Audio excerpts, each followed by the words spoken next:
Herkese merhaba. Bugün yeni bir bölümdeyiz. Uzun bir aradan sonra tekrar yeni bir bölüme başladım. Gerçi çok da uzun değil. Bir aylık bir süre oldu ama görüşmeyeli. Neden böyle bir şey oldu? Açıkçası biraz kendimle baş başa kalıp düşünmek istedim bazı konuları. Yeni bölümlerde neler çekebiliriz, ne konuşabiliriz diye. Bulabildim mi? Hayır. O yüzden bugün elimde bir konu vardı aslında. Bu konu hakkında konuşmaya çalışacağım. Biraz doğaçlama gireceğim. Umarım beğenirsiniz. YouTube'da yorumlarda siz de fikirlerinizi belirtebilirsiniz. Gerçekten güzel insanlar var. Onlar fikirlerini yorumlarda belirtiyorlar. Ve paylaşıyoruz fikirlerimizi. Ben de yorum yapıyorum. Onlar da yorum yapıyorlar.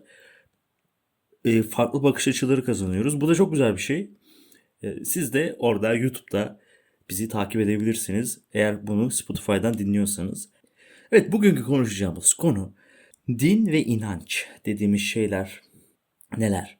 Din dediğimiz ve inanç dediğimiz zaman aslında iki şeyin de aynı olduğunu düşünürüz ama din ve inanç aslında çok benzer şeyler değil. Bir süre sonra işleyişleri benzer hale geliyor.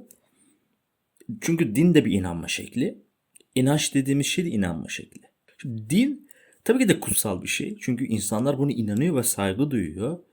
Ben burada bunları söylerken bu insanlara saygısızlık etmek amacında değilim. Şöyle başlayabiliriz bölüme.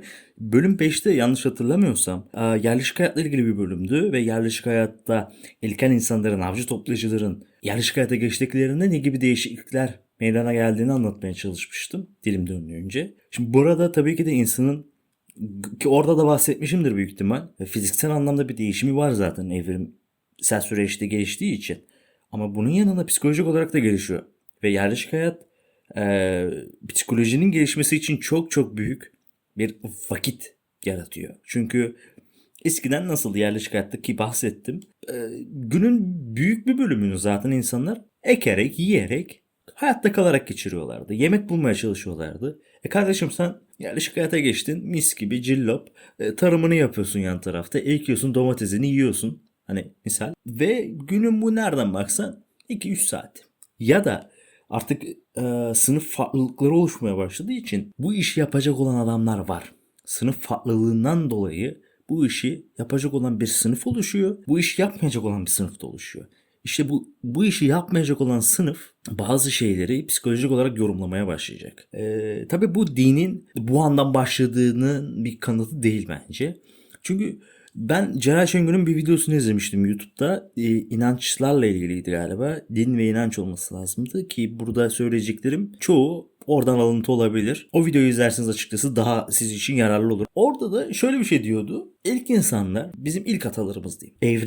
Evrende meydana gelen doğal afetler olsun, yangınlar olsun, işte yıldırımın düşmesi olsun, volkanik patlamalar olsun. Bunları yorumlayabilmesi için elinde bir materyal yoktu. Zaten adamlar ilkel. Daha yaşamasını yeni öğreniyorlar. Nasıl bunları yorumlayacaklar? Evren, dünya o an şu anki dünya gibi değil. Oksijen oranı daha az. Havadaki çeşitli gazların oranları daha fazla. Zehirli gazlar fazla falan fistan muhabbeti var. Kaotik bir ortam yani o anda. Sen buraya join yapmışsın. Play game demişsin. Girmişsin oyuna. Abicim bir bakıyorsun etrafına. Yanında yıldırım düşüyor. Sol tarafında koca koca boğalar koşturmaya başlıyor. Sen bunu nasıl yorumlayacaksın? İşte burada insan yalan mekanizmasını icat et ve yalanla beraber evreni yorumlamaya başlıyor. İşte Zeus'u doğuruyor mesela. Yunan miti doğuyor. Ondan sonra diğer mitler doğuyor. Aslında mit dediğim şeye bakarsak hepsi benzer bir kurgudadır. Hepsi benzer bir olay döngüsünde döner. Hepsinin benzer özellikleri falan vardır. Aslında bu da hepsinin insan ürünü olduğunun bir göstergesi bence. Ve bu dediğim şekilde insan evreni biraz daha yaşanabilir, anlayabilir nesne haline getirmiş. Çünkü biz anlayamadığım şeylerden çok korkarız. Korktuğumuz şeylerde çok öfkeleniriz. Ve insan korka korka nereye kadar yaşayabilir ki? Her milisaniyesinde aklının bir yerinde korku var ve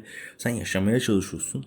Kafaya yersin büyük ihtimalle. Ve evrimsel süreçte hani ilerleyemezsin. Bunu yapabilmesi için bunları yapmalıydı ki yaptı ki zaten böyle oldu. O yüzden yalan icat et. Yani yalan ardından din bana mantıklı geliyor. Ki bunu icat etmeseydi birçok şey olmayabilirdi. Mesela dedik yerleşik hayatta toplum düzeni oluştu. Toplum sal olarak insanlar çoklu yaşamaya başladılar, öyle söyleyeyim size. Avcı toplayıcı yaşayan adam 4 kişi yaşıyordu. Sen yerleşik hayata geçtin, 100 kişi yaşamaya başladın. Yapabilir misin? Yapamazsın. Bunu bir arada tutan etkenlerden biri de din tabii ki de. Çünkü sen ortak görüşte olduğun insanla çalışabilirsin beraber, yaşayabilirsin. Ha, bu adam benimle aynı düşünüyor. Beraber aynı şeye inanıyoruz denebilir. Yani burada dinin bence bir etkisi var. İşte din saçma, din şöyle böyle bir işlevi var yani hayatta. Onu demek istiyorum ben. İnanırsın, inanmazsın.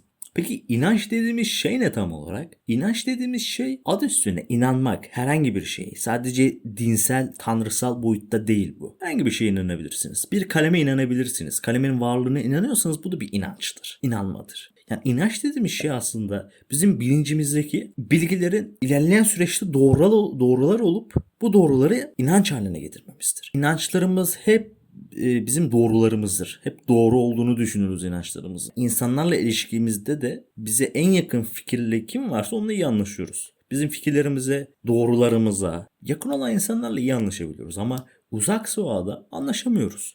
Aynı mesele inançta da aynı, dinde de aynı. Genel olarak benim diyeceklerim bunlar. Sizin de fikriniz varsa belirtebilirsiniz. Çok sevinirim okurken. Bir dahaki bölümde görüşmek üzere. Kendinize iyi bakın.